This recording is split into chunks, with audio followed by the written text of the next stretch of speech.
right. Good evening, everyone. My name is Juan, and I'll be talking about my experience implementing performance indicators for trade and customs. I completed my project working as an intern at Pandora Jewelry in Baltimore. I'm going to be using this structure the same as my classmates today, so no big surprises. Okay, first, so when I started, I knew that I wanted to do a project that addressed a real need, and I knew I wanted to do it at Pandora. I wanted to use the opportunity that I had working there. So I came to my boss with a list of project ideas, and I came up with this based on the classes that I took in the past year and a half. He looked at them, and he said, okay, there might actually be a need for one of these. So I had a project there. Okay, so in the past couple months, the VP of operations have been asking all the managers under his supervision to come up with KPIs and metrics for the activities that everyone had under their responsibilities. So I decided that I wanted to design a tool, in this case, a dashboard for reporting analytics, both in business review meetings with the operations department and also internally. Since I knew that the dashboard was going to be used in monthly business reviews, I knew that the final product had to be concise, relevant, and easily understandable by the people at the meeting, and for people who might not be familiar with trade and customs. I'll be talking a little bit more about that later. My project focused on designing the tool rather than analyzing any particular data. You'll also be seeing a little bit more of that. Okay, just to give you a little bit of background on what trade and customs is, the division takes care of making sure that all the inventory gets across country borders in the Americas region efficiently, that the company complies with customs regulations, that it has all the documents it needs, the permits, and that it pays duties and taxes, basically doing everything that needs to be done to move products across borders. As for the literature that I used, I did some research on KPIs, and I found this excellent article on KPIs for global shipments. I used it as a guide throughout my presentation, and it was great. It was very helpful. I'll include it in the references later for if anyone is interested in that.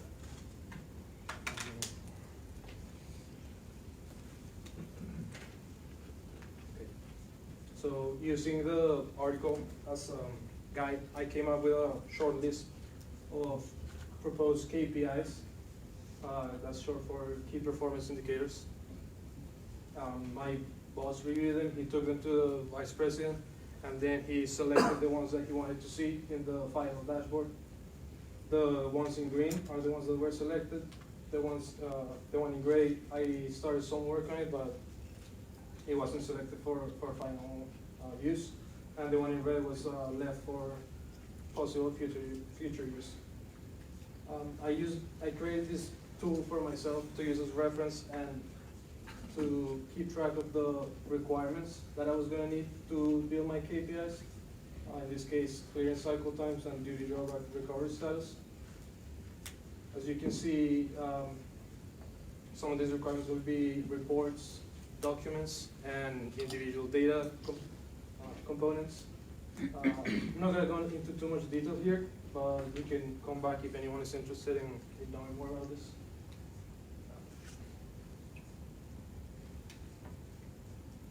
Okay, and I was lucky that the one report that I needed was actually being built by one of the team members in our division. So I had that covered, and then the other two reports that I needed, we actually got those from one of our partners, the customs broker for the US. So I had all the information that I needed. I took all of that data, and my next step was figuring out how I was going to build my dashboard. For that, I use Power BI, which is a software from Microsoft. And I have to learn how to use it, watch a bunch of tutorials, read articles, and just play around with the data. And this is what I came up with.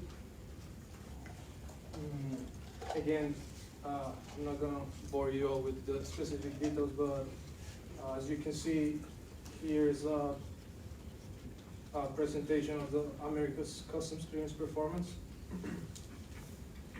In other words, clearance times, or clearance cycle times too. This is an overview of the performance in different countries across the Americas region. There's a comparison over time and also targets for performance targets for reference. And this is US drawback performance.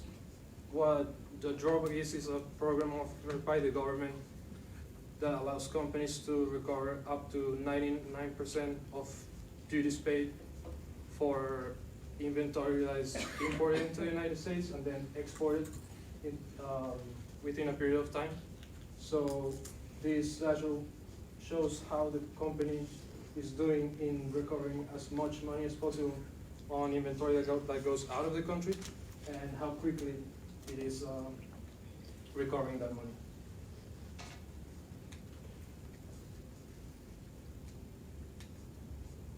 Okay, so results. An analytics tool was developed. This tool created also the need for data collection on an ongoing basis, both internally and externally within the Trade and Customs Division. And it forced the team to, or it forces in the future as well, to do some training on KPIs, metrics, and data manipulation.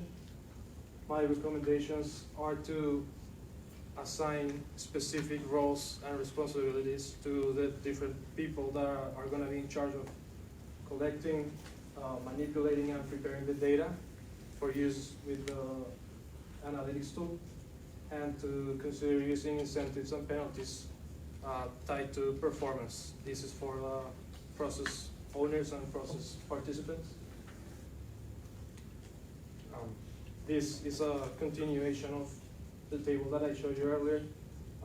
None of these KPIs were considered for implementation during the duration of the project. Sorry, but these are a little bit more advanced and complex, hopefully to be implemented at some point in the future.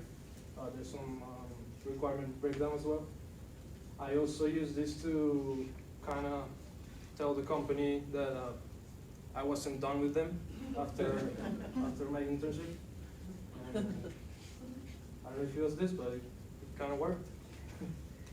And just to wrap it up, the main deliverable of the project was successful and well received by management. A new methodology for KPI implementation and for data collection was introduced to the team that didn't have that much experience with it. As you saw in the previous slide, some preliminary work was initiated for future KPIs. And one last comment on, for people who are interested in using this kind of tool, is that there's a trade-off when using advanced data visualization software, because you get all the features, all the capabilities, but it does require some significant training, and there's an investment when it comes to per user licenses. So in this case, this was a good solution for the problem that we had, for the need, but I don't think it would necessarily apply to all analytics needs, depending on size of the company or the amount of data that you have. So it's a consideration as well. Thanks everyone, and good luck to my my classmates who are presenting today.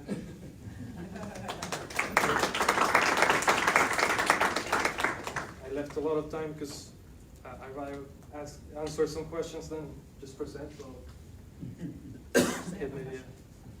So you had a, I believe it was a KPI you created on duties repaid. Is that what that was? So when the Face that side. No, yeah. Response times. Yes, duty recovery status.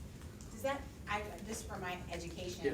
does that mean when you are sending something, when you're receiving something or when you're sending something overseas, you're getting refunded the duties you're paying at the port? Okay, so I'm gonna give you an example, Just a question. specific with Pandora. All the jewelry is brought over from Thailand Uh-huh. to the United States, and the company uses Maryland as a logistics center. So a lot of the jewelry stays here and is sold to companies, and is sold to the Local retailers. retailers.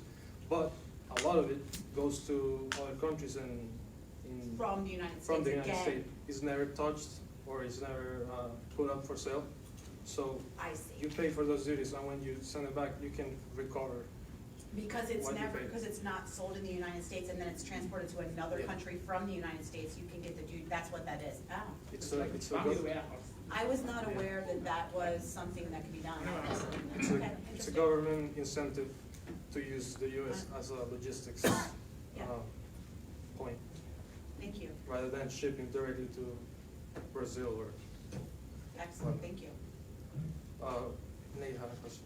So, well, I just wanted to, this data was mostly there, it was just never organized, and now it's just easier to see it all together for more people? Is that the gist of it? No, actually, the data, this particular data, maybe this was being collected, there was a report, Uh-huh. but it wasn't presented in formal or Dashboard format?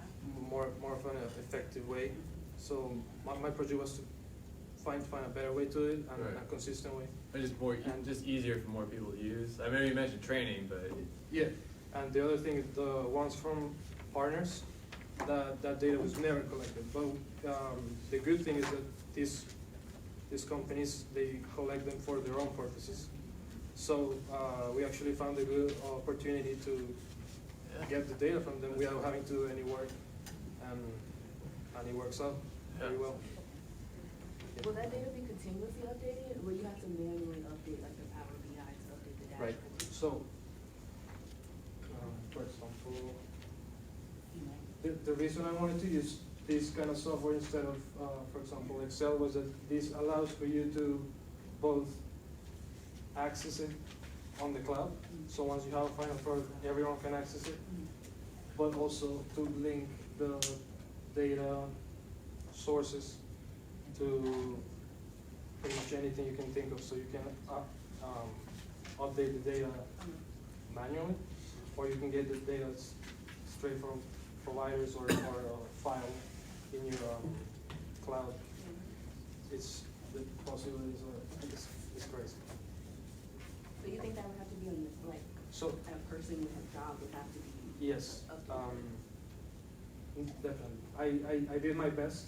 I did the research on my own, but I think if you bring someone who specializes in data, you can get a lot better and even automate the whole process so that no one has to be doing this manually all the time. It can definitely be done.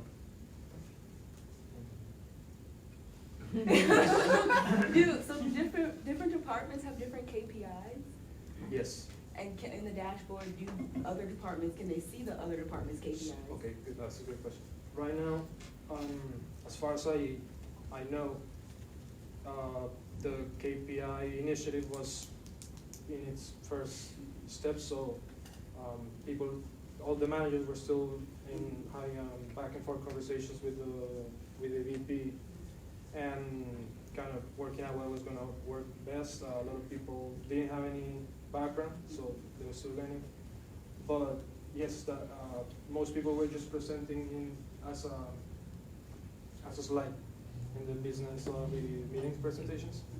But what I wanted to do was have something that could be accessed by anyone at any point.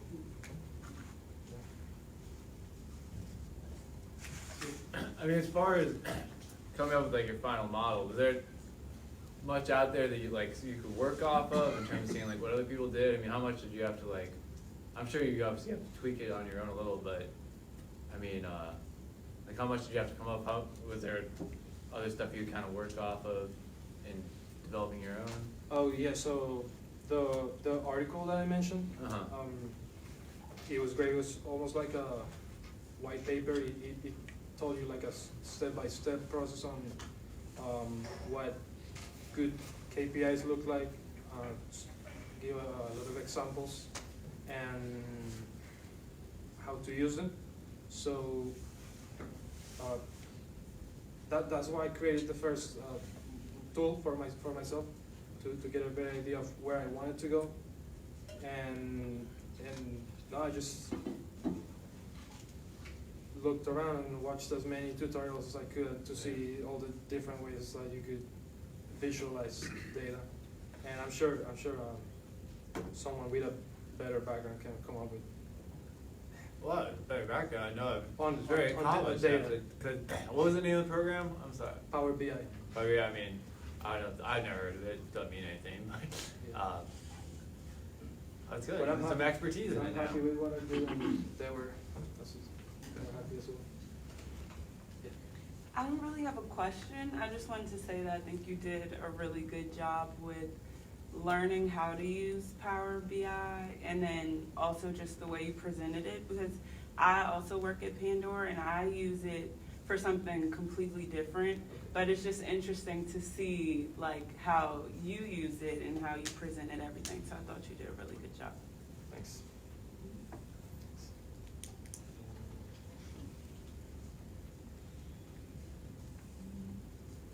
Okay. I'm enjoying the conversation. Thank you.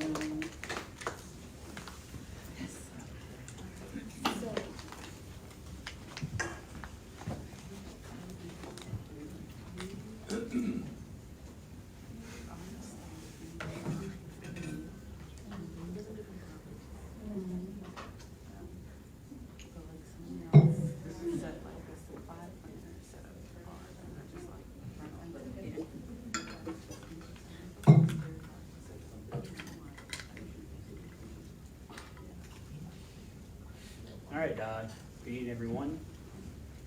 For those of you who don't know me, my name's Matt Clark. Today we're talking about demand planning segmentation.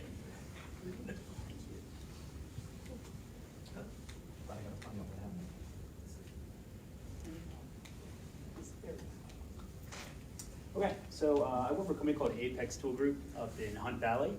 We're a hand tools company, but we also make power tools and chain products.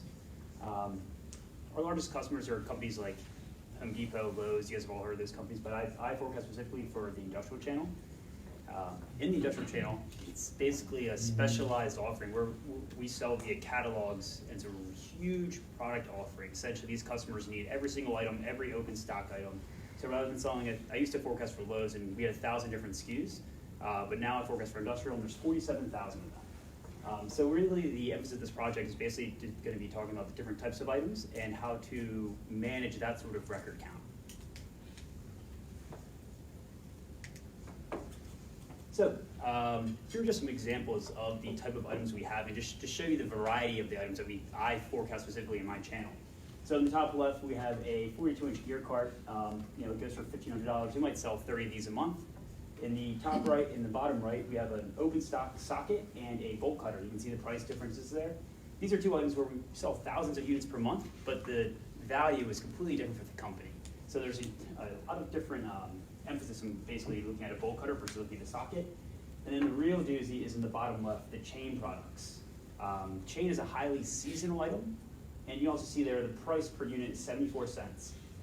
Unfortunately with chain, we'll sell 50,000 units one month, then 0 the next 6, then 50,000 the next 2 months. So this is a really volatile product. It makes it extremely challenging to forecast. And that's sort of the emphasis of this project, is trying to figure out how I can make this 47,000 records easier to forecast.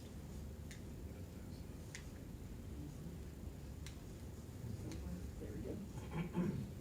So, the problem motivation, forecasting inefficiency, I've already touched on it a bit. Essentially, this process of forecasting 47,000 items was unmanageable. Every month we get a new data point. The old data we basically do week one.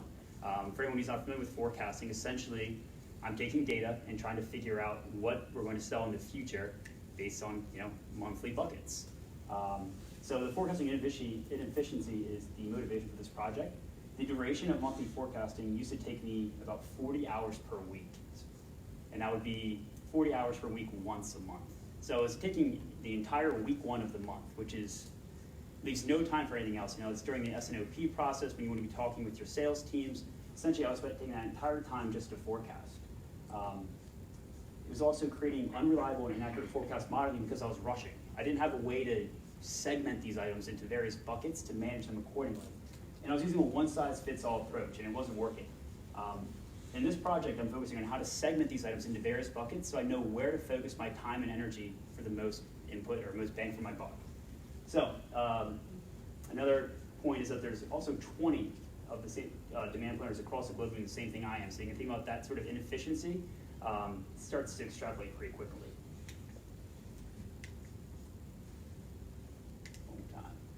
All right, so here's my problem statement. Running forecast models in batches was resulting in volatile and unpredictable models. Segmentation applied guardrails to this process by dividing the 47,000 N items into the forecastability and volume buckets. So I'm going to now jump into the actual emphasis of this project, and really what I was looking at in terms of the forecastability and volume buckets. So here's just a few examples for those who aren't familiar with demand planning and forecasting, the type of items you can have. You can see there's a lot of variability here. On the y-axis, you can see intervals between sales, and the x-axis, variations in sales levels. So we have items that are intermittent, lumpy, smooth, and erratic. And I think you can kind of see which ones would be the easiest to forecast and which ones would be hard. An item that's smooth is going to be relatively easy. It's going to be, a computer model can do it on its own. You can throw any algorithm at it, and it can pretty much say, this is the best algorithm, and produce a pretty good-looking forecast. Items that are intermittent or lumpy, a lot of algorithms or computers will overreact to changes in trend. If there's 1 month that's a spike, it's going to start to try to see that as a trend change and either inflate your forecast, or if it sees 3 months of zeros in a row, it's going to see it as a negative trend and deflate your forecast. And that's a huge issue and creates problems all across the supply chain because you're sending demand signals to production facilities, manufacturing facilities, and the supply planners that they need to change their plans when in reality they might not need to.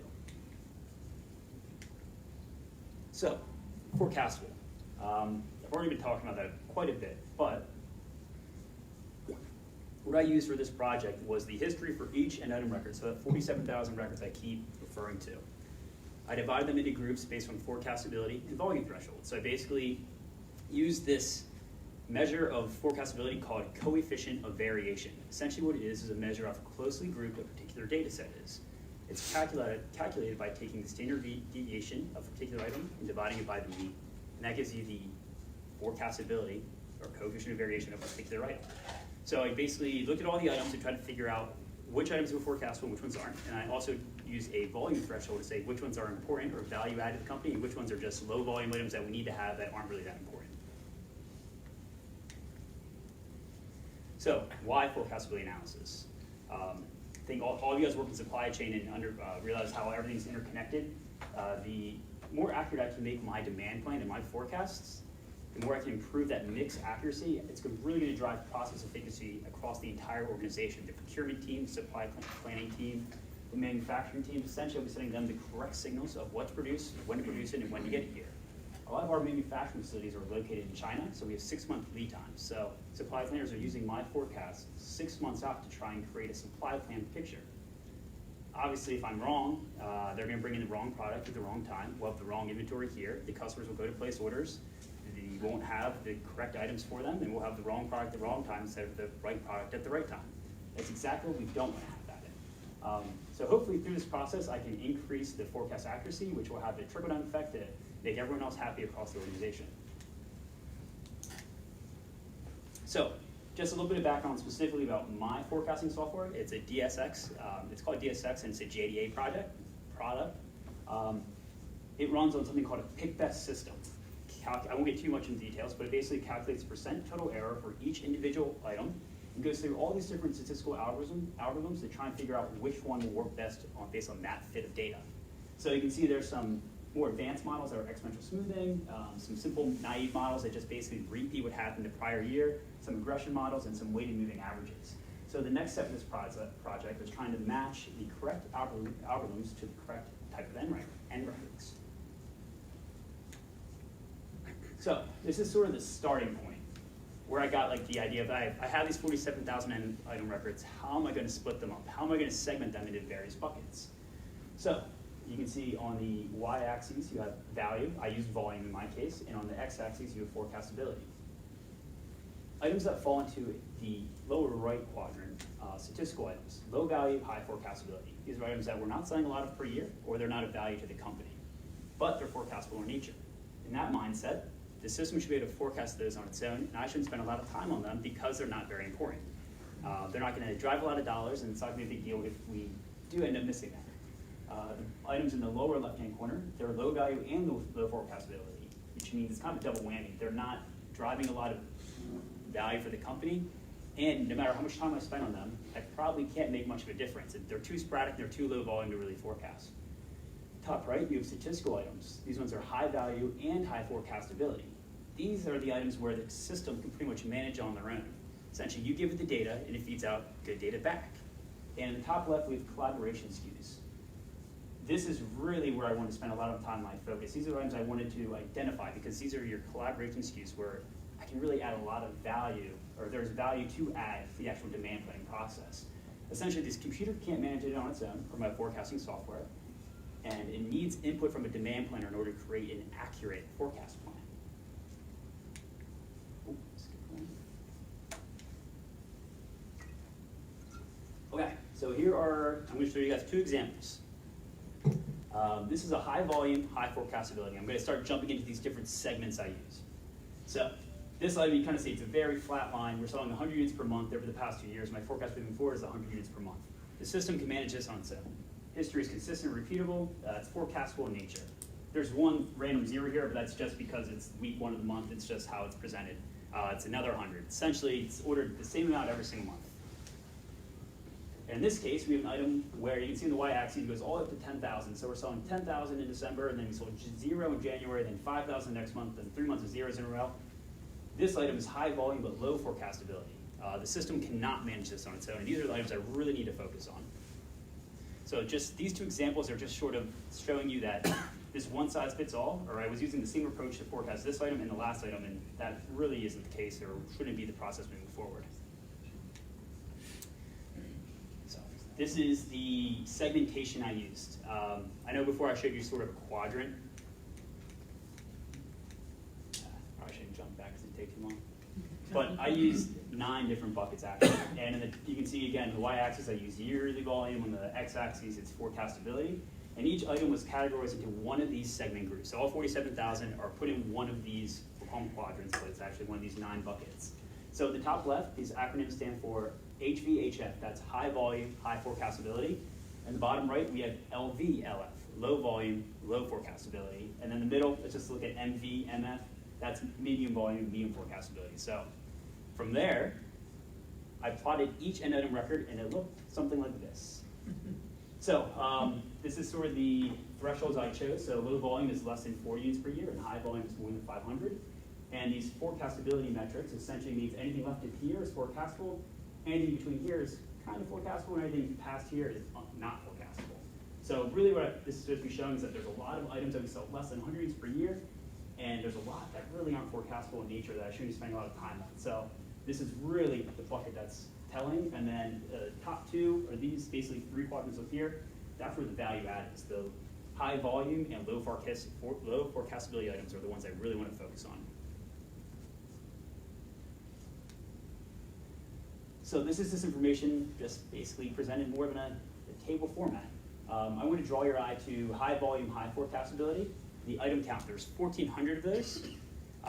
They make up 4% of the total item count. They make up 34% of the total volume. Again, these are the items where the system can manage it on its own.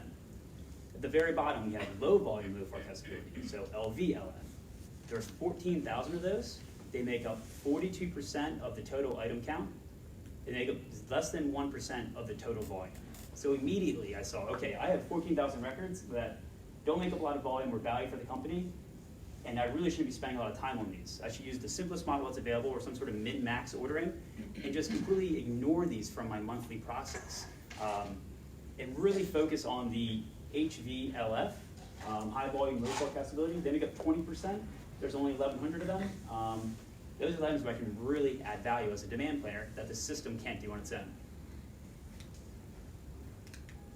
So again, now that I have these different buckets, I was able to sort of go back to this screen and match the algorithms that work best for those various buckets. The items that have great history, I was able to use all of these models. I can basically choose through all of them and select the correct one, even the advanced ones. For the items that are low volume, essentially I need to select only the simplest, most naive forecast models we have. There's no reason to use advanced models on those because there's not good history to use in the first place. And then the items that are high volume but low forecastability, those are the ones where the system might not be able to manage it using any of these, and I really need to go through and kind of check those using a lot of exception reporting.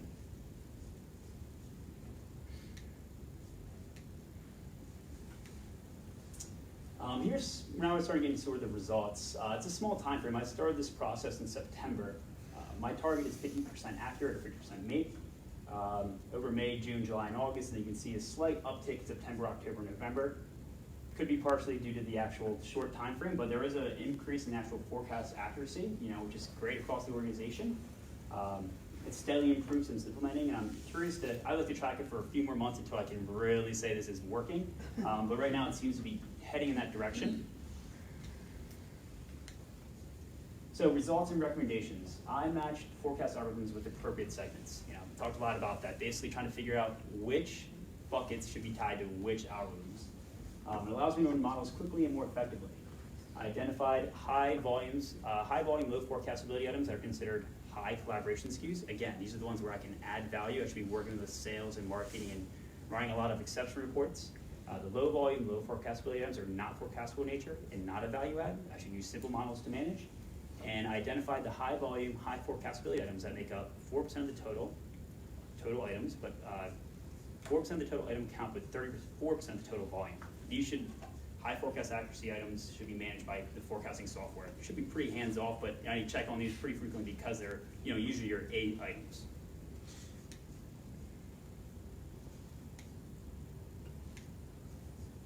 So conclusion, my monthly forecasting process over the past 3 months has decreased from a 40-hour process to a 12-hour process. So now during month end, I can kind of actually go through and forecast every single end item record. That 15,000 record bucket of low volume, low forecastability, essentially I just run that in one big batch model. I just do some exception reporting. I'm not looking at doing a lot of validation on them, I'm not very worried about those. And then I spend a lot more time on those items where I can actually add value. Presenting the global team of demand planners this week, or maybe next week, and basically showing them what I have. Again, if we're saving 30 hours per month in my process, you can start multiplying that across 20 different demand planners, it starts to add up to quite a bit of hours in terms of process efficiency. Showed you the forecast accuracy is trending upward.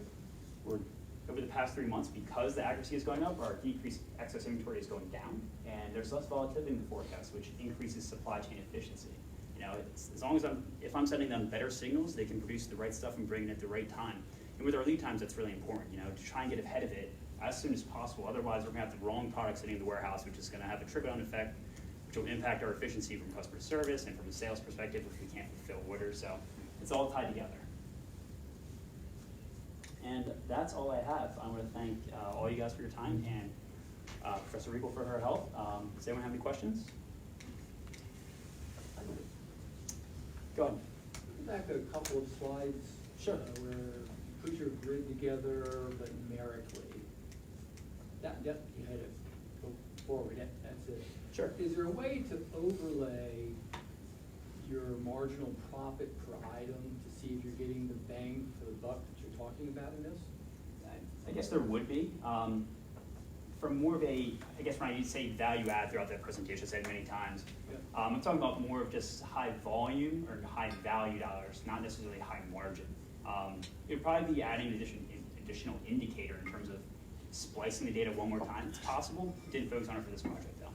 I don't know whether that was modified, you said you had to spend all your time in one area, you had to focus on something else, but you might be shifting your focus based upon the real return that you're getting Sure. on one of these silos. Yeah, I guess from a supply chain perspective, at least in my company, a lot of the times when I'm looking at the high margin items, it's more of the high volume or high dollar items. So as although it does make sense from an overall business process standpoint, Right. it would probably be the next step in the process. That would be a way to avoid it. Mhm. Yes? So for your collaboration items, can you go a couple of slides up on recommendations? Oh, good one. Yeah, oops.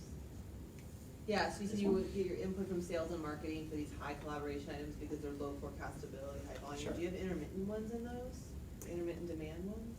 Yeah, essentially, it could be any item. As long as, I mean, like that, the item I showed at the very beginning, where, not the very beginning, but basically we sold 10,000 one month and then zero the next three. Right, That right. would fall into this category. So there is a forecasting method called Croston's method, Mhm. and it's designed for intermittent demands. I don't Mhm. know if your software uses that, but that might be something that you can help to try and move some of those to more automated process too.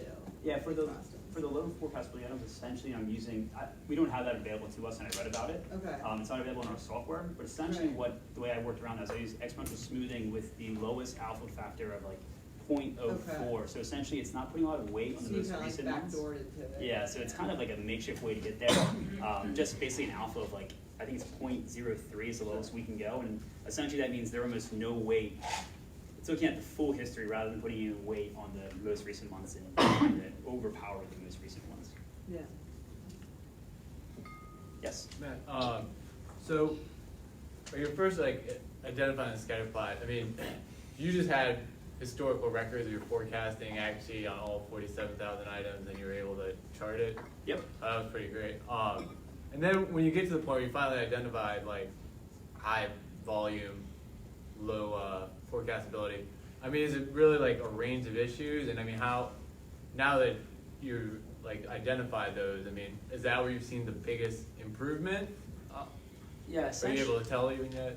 it's hard to say. Essentially what I need to do, or what happens is during the forecasting process, those items are the ones that I need to validate 100%. Right. You know, it's gonna be hard to validate 47,000 items Well, impossible. every single month. Yeah, Right. exactly. It would take too much time. So those are the items, because they're valuable and the system can't handle them, those are the ones where I take, you know, more of a hands-on approach and interactively forecast. So it's definitely improving the forecast accuracy in terms of we don't have as volatile swings. I can sort of manage the spikes and the lulls and make sure the system is reacting appropriately. So rather than having, you know, forecasts that run haywire and I lose track of them because of the busyness of running 47,000 items, I now know those are the ones that are prone to act out or not react appropriately to running models, and I can sort of focus on them, which helps drive forecast accuracy. Yeah, that's great. Make sense? Yeah, it does. That's another question, kind of got touched on, but I mean, within the industry, like, is your margin, like, what's the range of margins on, like, I'm sure you're making 100% on something and like Yeah, 10% on, yeah. It really depends on the type of items you're having. So like chain, I talked about chain quite a bit, Right. or at least at the start. Those are items that are really unforecastable. The margins are really low, and we make it here in York, Pennsylvania. It's one of the few products we actually manufacture in the United States. The margins are pretty terrible on it, and actually it's probably partially because of the manufacturing costs making them here in Right. Pennsylvania. So those sort of items have terrible margins, but other items like I talked about that storage cabinet, that's $1,500, that's a real moneymaker. That has an incredible margin on it. Right. I used to work at Pandora Jewelry. It's nothing like those margins. Those are incredible margins, but it Well, I definitely would ranges. imagine that was the case. I was Yeah. gonna say. Oh, great. I don't know what you do 30 hours a week, man. I guess how likely would it be for any items to like switch a quadrant in your? That's a good question. So once a quarter, I rerun this process, and essentially, it does happen. There's definitely some transfer where an item used to sell a lot, and now it's moving down to a different segment, or it was a low run rate item, and now a new customer would come in and start picking up, and now it's going to be get more of a focus. So it definitely happens. There's just too many to really tell how much change is occurring. But to capture that, I'm basically rerunning this. You're validating your segmentation. Segmentation happens once a quarter, so that's the process moving forward. So Yes. here, your volume is defined by the quantity sold or by the sales price?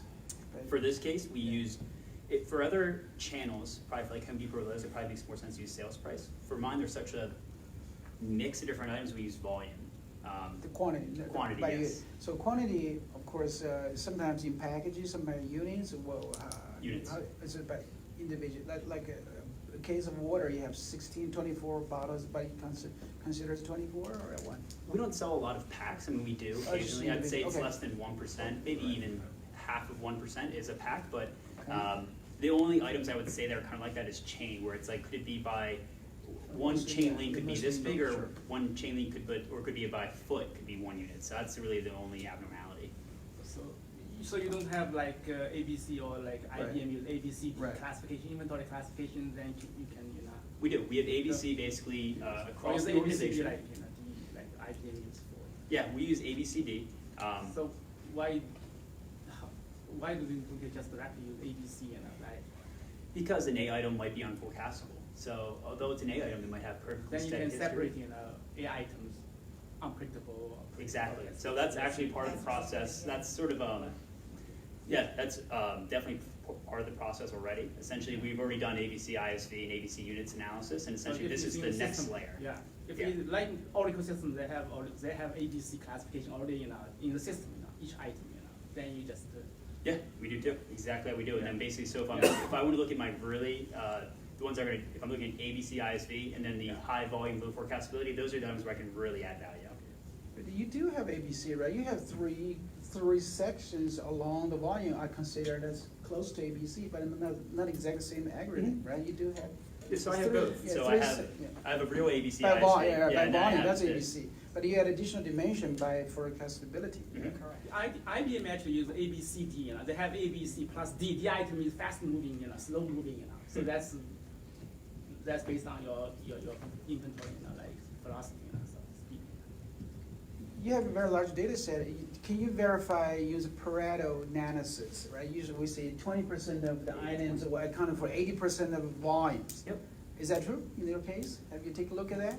In terms of dollars, yes. In terms of units, not so much. Not necessarily so much. Yeah, so in dollars it does match up because the chain items highly impact this entire, it skews everything in one direction or the other because we sell, 100,000 units of chain in a single order versus we have to, for a storage cart, we have to sell 100 a year or 200 a year. So we do have, Pareto's principle does go into play, but there's a lot of, because of the variety of items we have, it does have a bit of abnormality.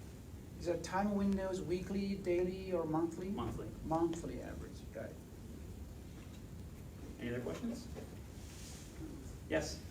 So here was your forecast. Did it take into effect do y'all do reverse logistics? So if there's a damaged product, does that affect your forecast? You have to send it back to the supplier or? I guess it technically does, but it's such a small percentage. Oh, It'd be less, it'd be, 1 out of every 10,000 is damaged, so it doesn't make it really an impact in terms of the forecastability or the forecasting metrics. We don't really go back and change our history when we're talking about 1,000 units and one gets canceled. It doesn't have a large impact in terms of the actual consumption history.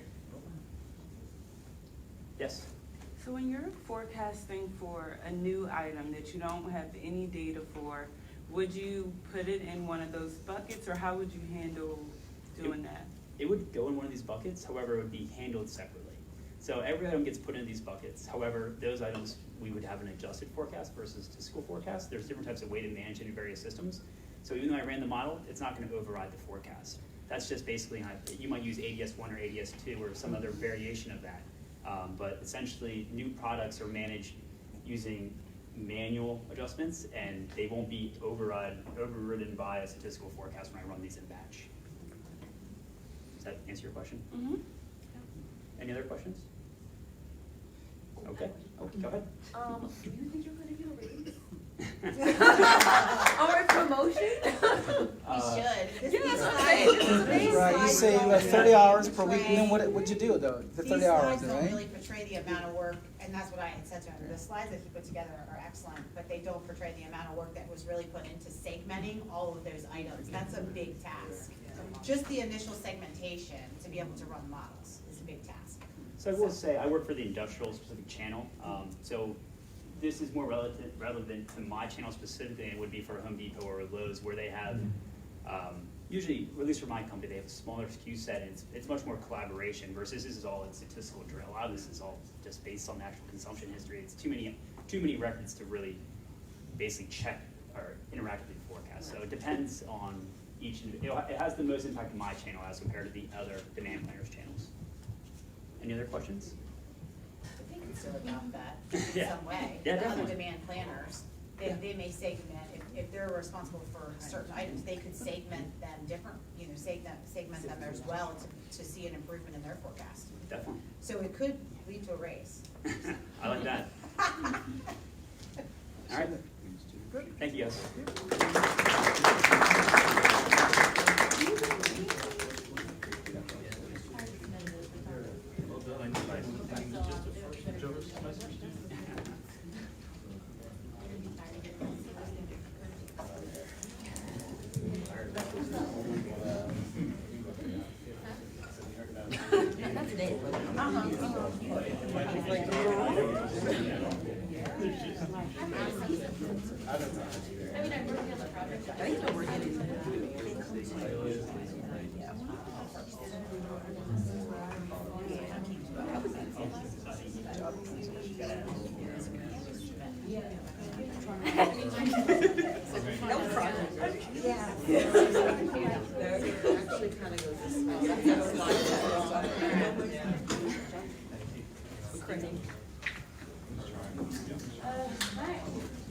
Good evening. I'm McCarty, and I did my capstone work in progress on job transitions, a new model for career changers. So I'm finishing spring 2020, and I'll get into that a little bit later in the data. So changing careers, I can speak from experience, can be a very challenging thing to do. I'm on my third career since undergrad, so it can be very difficult to determine if your experience can be applied to certain jobs within a brand new field, right? So how can you get from where you are to where you want to go? And so the goal here is to provide a methodology to help navigate that path. So the goal of capstone is to research and implement a new model for analyzing job transitions, and it's going to be based on U.S. government occupational skills data, and it has the potential to provide unique and interesting ways to hop between occupations and hopefully provide a wider, more integrated view of the occupational terrain and get out of that kind of silo view of jobs and careers. So a good portion of my data is from ONET, which stands for the Occupational Information Network. They provide what they call data descriptors that can be used by pretty much anybody. They have 8 data descriptors that have their own sub-elements that give you kind of a deep dive, and they include abilities, interests, knowledge, skills. It's a whole range that are pretty generic, and then from there you can really dig in. And they're categories of occupational information that provide more than just a simple job description. And the ONET Online contains data regarding the perceived importance level of each skill, so it gets even more in-depth from there. And then previous studies have been conducted into why and how people change career fields, and I found it incredibly enlightening from just a context perspective of how have people done this in the past, moving from a job in geology to a writer. That was one of the articles that I read, and it then gives a wider model of steps that people have taken to change careers. So some background, the approach on this capstone is going to be to use the occupational skills and their importance to create a graph database, and then from there determine the shortest number of hops to attain the desired occupation. And it's going to be necessary to prune that graph network based on certain constraints, which I'll get into. So a couple assumptions that are being made and are important to acknowledge up front is that I'm assuming the data is accurate, right? It's government data. I'm assuming that it's accurate skills, occupational data. Additionally, I'm assuming that these skills are a key job requirement, and then those skills are acquired via on-the-job training as opposed to education. And then again, I'm also assuming that all possible variables are taken into account for the impact on job transition. Any number of things can impact a person's job transition. So, the data. The data is over 900 occupations with 35 skill levels and their importance. So the goal is to have a graph network with the occupations as nodes and the distance between the skills as the connectors. So for instance, the distance MN is actually the Euclidean distance for node M skill levels must be less than node N skill levels. So if you think of it this way, you only want to move to a job where you need to acquire additional skills to continue down the path to your end goal. So if you think of it as like a video game, right? You start at level 1 with nothing, and you have to acquire things as you move through the levels. It's that same concept. So you want to always be moving to a job that requires you to attain more skills. So as I mentioned, network pruning is going to be necessary. It resulted in about 935,000 possible connections. So some constraints. The first, most important one is that distance MN needs to be greater than the max distance that you're willing to hop between jobs. And that's necessary because if it's less than that, then your shortest path is always going to be directly from your start to your end. So you want that to be greater than that max distance. Some connection constraints are that you want your connections into the starting node and out of the final node. That needs to be extreme. You can't have the connection coming back into the starting node because why would you go backwards? So, and then the nodes themselves could act as almost filters, right? So you have salary nodes where you don't want to take a job that pays less than the job that you already have. Or if you are willing to do that, you only want it to make X amount of dollars less than what you're currently making. So you can have constraints on your salary nodes, and then you can also have preference nodes, which are simply, I don't want to work in a hospital. I don't want to work with animals. Whatever it may be, is that environmental factor of why you don't want to move to a particular occupation. And then from there, use the shortest path algorithm to find the most efficient pathway. So going back to the node network that I showed a few slides back, up top you have in red, that's the constraints applied, right? So you're starting at job 1, you want to move to job 4. Job 5 is a preference node. For some reason, job 5 is not on the table, you don't want to move to job 5. And then the connections in red are those constraints of in and out of the start node and then out of the end node. And when you apply those constraints, you get the pruned network at the bottom, which is much nicer to look at and a lot clearer, and it gives you, here's your possible pathway to get to job 4 from job 1. So this is a simple visualization. I'll be using software to input all the data and get a node network, and went too far. That was what kicked out from a very small subset from going from logistics analyst to a chief executive. Constraints were not applied, but as you can see, it's a lot going on, right? So this is closer to what it'll look like, but again, this is not pruned. This doesn't have the shortest path applied yet. So that is the goal. That is the node network tool. And then additionally, to go along in conjunction with the ONET database that is available is a skills quick guide. So what you can do with the skills levels that are available is you can take logistics analyst to chief executive, right? So that's your skill level for logistics analyst, and in the gray is what's required for the chief executive. That's the difference between the skill level for the logistics analyst versus the chief executive. So you can almost pivot out any occupation that they have on the website and figure out, okay, here's what I need. Here's what's desired for this position, and here's how much I need to make up to get to whatever my next job is. So next steps. As I said, I'm completing it in the spring. The analysis is my next step. That is my biggest next step. So shortest path implementation, the potential to have nodes for certifications or degrees. As I said, the nodes can almost act as a filter.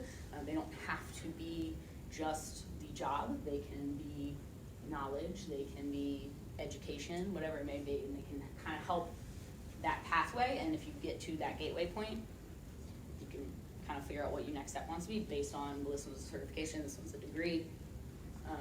And then model verification and validation is obviously very important if I'm trying to implement a new tool, right? So HR Delphi group are these skills realistic for these jobs, right? Is it necessary to have management of material resources for whatever job that I'm maybe applying for? And then a comparison with online job sites. There's a lot of data available. There's a lot of, between the government and then even like Monster and Indeed, right? They give you what are their requirements, they give you the job description, so compare the skills that the US government is saying are necessary for these jobs, compare them to kind of that real world job site. So, as I said, I'm not done yet, so that's the end of that, but I will take questions if you have them. Yeah? If you go back a couple slides to where you're comparing, you have the bar chart of the yeah, that executive one. here. How are the skill levels quantified? Is that like years or percentage of people that said they have it? Or? So it's also based on importance level, which is done by like, Survey. yeah, it's So essentially a survey, yeah. So it's both the level itself, the numerical level itself, and then also the importance to that position. Right. So that's a government survey asking the industry experts about this job, what type of skill, how important it is. So 10% versus 100% is the level. So importance, whether this skill is very important, critical to that particular job. That's also a survey-based, opinion based. But again, I mean, going back to the next steps of, the validation, the validation step of this is how they're saying it's important, at a 50, right? Or a 60, whatever it may be. Is that true? You know what I mean? So it's that, I would be interested to see if there is potential to give feedback to, the ONET, basically. Anyway, yeah. So when this is done, what are you gonna do with it? Sell it, quit my job, sell it to the government? No. Yeah. Take it, she's gonna take it. I'm gonna take it, there's patent right now. Consulting firm. I mean, honestly, the way that I look at it as well is that that ONET database, it's very interesting. They have kind of an online like survey you can take where you answer questions and it spits out an interest profiler, and from there it gives you occupations that would fall within your interest profile. And something like this, and even the node network can be used in conjunction with that interest profile, right? So your jobs in your zones are these. Here's how you can get to, from this one to this one within that job zone. She could become a job consultant. Right. Yeah. For the government. I have to say, unfortunately, this is gonna take you 4 years to come. Because this really qualifies as doctorate dissertation project, seriously. So Dr. Otto, you. We've discussed it. Yeah. I mean, we've discussed, and obviously, I'm not gonna be, it'll be a subset. Yeah, I understand. It's gonna be a subset of the 900 occupations that are here. And that, goes back to the assumptions, like, I know that I'm only working with a very small subset of all of this because, and Dr. Otto and I have discussed it, it has potential to go and go and Yep. go and go. But from an analysis standpoint, it's a lot to wade through, which I didn't want to, I feel more comfortable, continuing into the semester so that I can actually really dig in, because it is a lot to unpack. This is great. It's very enlightening because Dr. Oda and I actually worked on a different paper published in Transportation Journal. It's already just published, but that's why I understand the data set.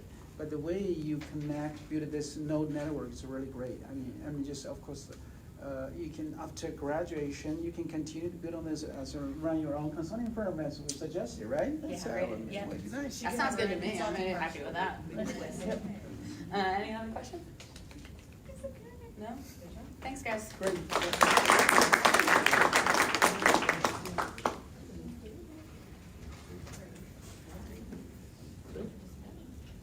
I'll leave it. I didn't realize somebody was coming. Yeah, When we they thought did. we were having some of this, but I guess it's not gonna work out. So this concludes the first half of our evening. So these are the presentations of all of our senior students, if you will. For each of you who presented tonight, we do have an exit survey. So what we do before everyone graduates, and I know that some of you aren't quite graduating yet though, is we do a survey as part of our assessment of the program and how well we're doing as faculty and in your experiences of the program. So we'll ask you to take that tonight. We have it available, our grad assistants have it available. We'll make sure you take that before you leave. But after you take that, you are more than welcome to roll out and enjoy your evening. So we're going to transition to our second part of the evening, which is our workshop for students who are planning to take 881 in spring of 2020. So what we've done is we've matched the students who have sent us their intent forms with faculty advisors. And what I ask that you guys do for the next 20 minutes or half hour or so are to meet with those advisors and talk about the proposal process. The actual proposal, are we still online? Yes. The actual proposal is available on the supply